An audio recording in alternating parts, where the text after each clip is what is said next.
Welcome back to WC Coins World, where we explore the fascinating world of coins, their history, and their hidden value. In today's episode, we're going to take an in-depth look at the 1997 Washington quarter, a coin that might seem ordinary at first glance, but holds a rich history and significance in American coinage. From its origins in 1932 to its minting in 1997, we'll cover every detail, including its design, mint marks, production numbers, errors, and interesting facts that you need to know.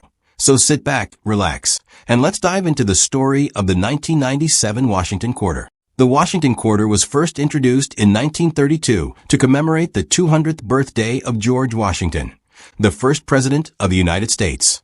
Originally, the U.S. Treasury had planned to issue a special commemorative half-dollar for this occasion, but due to changes in public demand and the need for new quarter designs, the Washington quarter was chosen instead.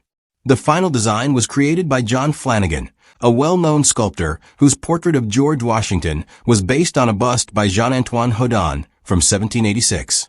This design was approved and became the standard design for the quarter dollar, remaining in circulation for many years with only minor changes. The obverse of the 1997 Washington quarter features the familiar left-facing portrait of George Washington designed by John Flanagan. Above his head, we see the word Liberty, a key feature of all U.S. coins. To the left of Washington's chin, we find the national motto, "In God We Trust," while the year 1997 is inscribed at the bottom. On the reverse, we see a powerful image of an eagle with outstretched wings, clutching arrows in its talons, symbolizing strength and readiness to defend the nation. Below the eagle is an olive branch, a representation of peace. The inscriptions United States of America and E Pluribus Unum appear above, while the denomination quarter dollar is written at the bottom.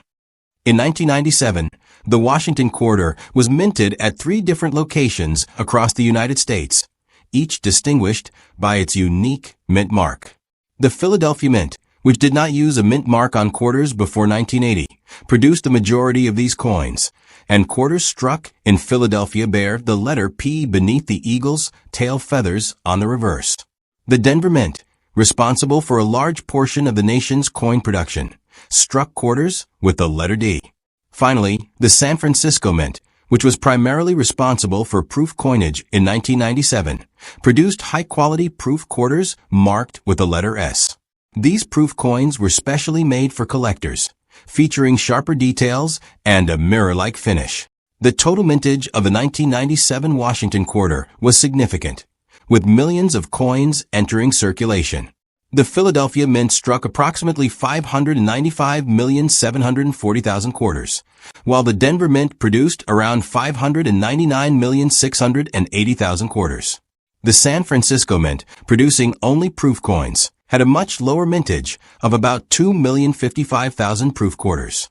These proof coins were struck using specially prepared dies and polished planchets, resulting in a much higher level of detail and quality compared to regular circulation strikes. Some of these proof quarters were made in clad composition, while others were struck in 90% silver as part of special collector sets.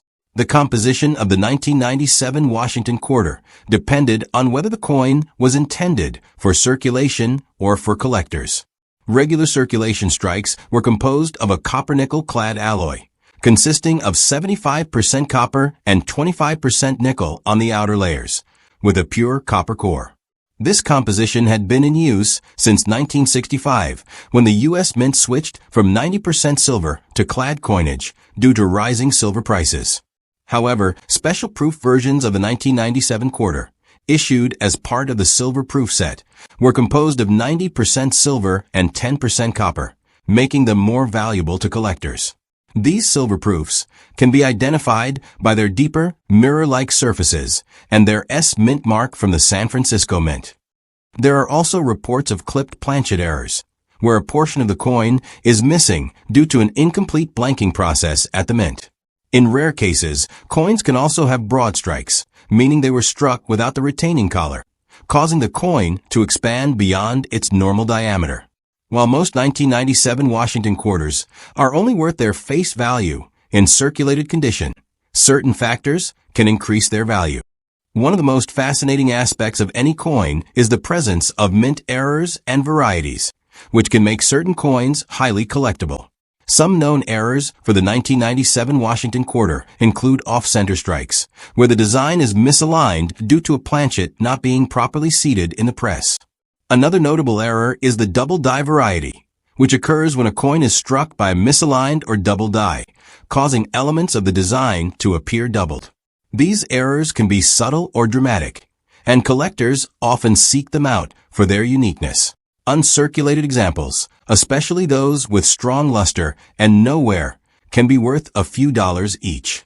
Coins graded in mint state 67 or higher by professional grading services, such as PCGS or NGC, can fetch higher premiums, sometimes reaching over $50 depending on demand.